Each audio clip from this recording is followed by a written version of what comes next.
తిరుచానూరులో లక్ష్మి 3 స్వరూపాలతో ఉంటుంది అని పౌరాణిక వాంగ్మయం తెలియచేస్తుంది. ఒకటి వీరలక్ష్మిగా ఆవిర్భవించినటువంటి సహస్రదళ పద్మము నుండి వచ్చినటువంటి శక్తి స్వరూపం.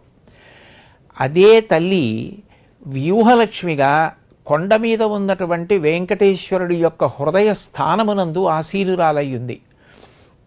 మూడవ రూపం పద్మావతీదేవిగా వెంకటేశ్వరుడు ద్వాపరయుగంలో కృష్ణ భగవానుడిగా ఉన్నప్పుడు ఇచ్చినటువంటి మాట, తల్లి యశోదకి ఏ మాట ఇచ్చి ఉన్నాడో అది పూర్తి చెయ్యడం కోసం అవకాశం ఇవ్వడానికి పద్మావతీదేవిగా వచ్చింది. పద్మావతి పరిణయం అయిపోయిన తర్వాత పద్మావతి ఆయన యందే స్థానమును పొందింది.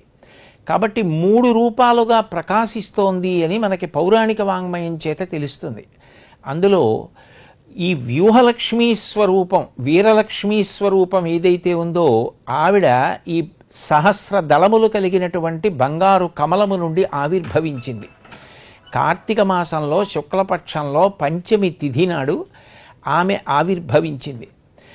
అంత గొప్పగా తనంత తానుగా లక్ష్మీదేవి ఆవిర్భవించినటువంటి క్షేత్రం ఆ తిరు ఈశానూరు అని, అలాగే తిరు శుకనూరు అని, అమ్మవారు అక్కడ వెలిసింది కాబట్టి తిరుచానూరు అని, అలర్మేల్మంగ ఉన్నటువంటి ప్రాంతం కాబట్టి మంగాపట్టణము అని అనేక పేర్లతో ఇప్పుడు ఆ క్షేత్రం కీర్తి వహించింది. పద్మాసనం వేసుకుని కూర్చున్నటువంటి ఆ తల్లి మూర్తి వంక చూసినటువంటి వారు ఎవ్వరూ కూడా అది విగ్రహము అని అనుకోరు.